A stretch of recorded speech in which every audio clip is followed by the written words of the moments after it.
Hello, how you doing? This is a quick, semi-quick maybe, recording. Again, trying to do a little testing here and see what works best and what doesn't. Yesterday I was thinking about that situation in Columbia with the professor, I guess, and most of the blurbs I was reading yesterday were talking about, this lady had resigned, as if to make you think she was resigned from the university and wasn't drawing a check there still and whatnot, but then when you read past the headlines, it seems like she resigned from some paper or something there. So she's still there, I guess, teaching, indoctrinating, whatever, drawing a check, slopping at the government trough.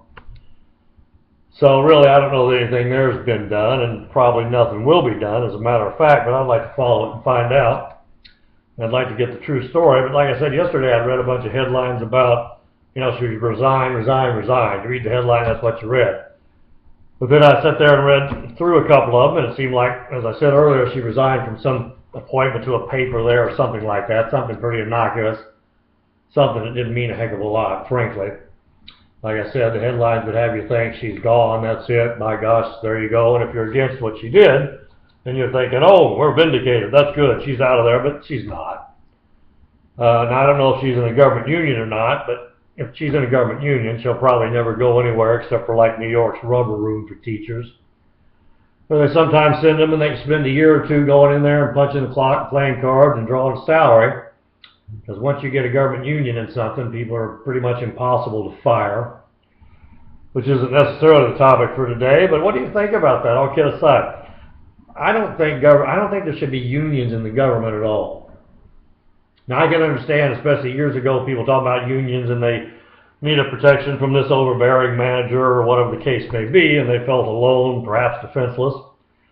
But when they go to work for the government, those salaries are pretty well set. If they're civil service or whatnot, the benefits are set, the salaries are set.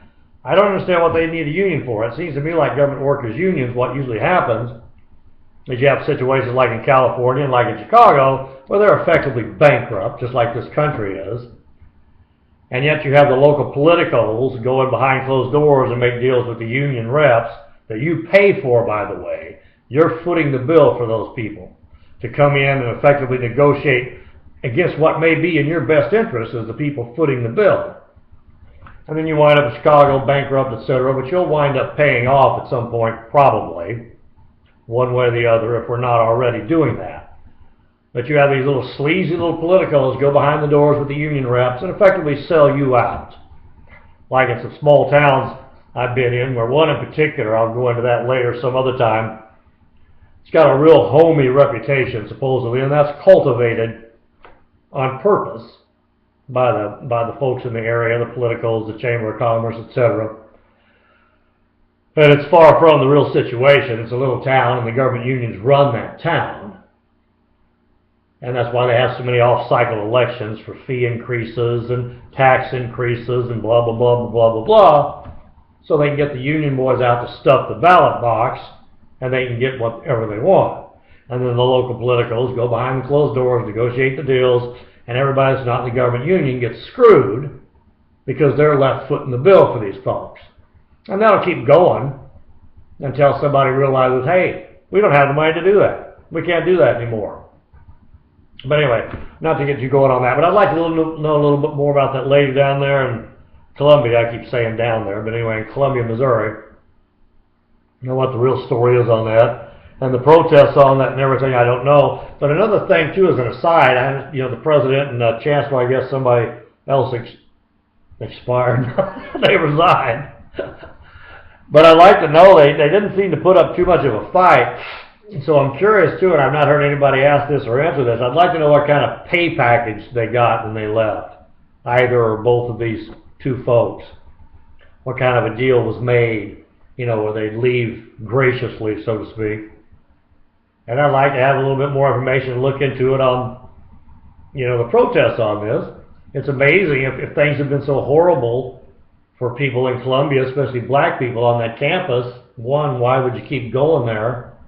And two, how come more hasn't been heard about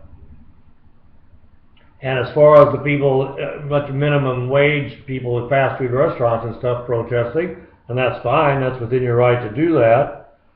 But every time I see these folks protesting, especially when you think that a lot of them are bust in and don't even work at fast food things, and they're just protesting and making a little money off of that. But I've always thought if you've got literally hundreds of people out protesting against what McDonald's is paying, and I know a franchise of McDonald's takes a lot of money to get up and going, but you know, maybe those people can get together and pool some money, get some loans from their buddies, do some peer-to-peer lending or something like that, and start their own little fast food joint down the road. Doesn't have to be a McDonald's, but start your own place, and then pay people what you think they ought to be paid, and make that part of your marketing. Here's what we're doing. Here's how much we're paying our employees so they can have a livable wage. Now come and please, you know, do business with our restaurant here instead of these horrible McDonald's or Wendy's or whomever that treat us so badly. You know, in other words, why don't they belly up to the bar, grow a pair, and put some skin in the game?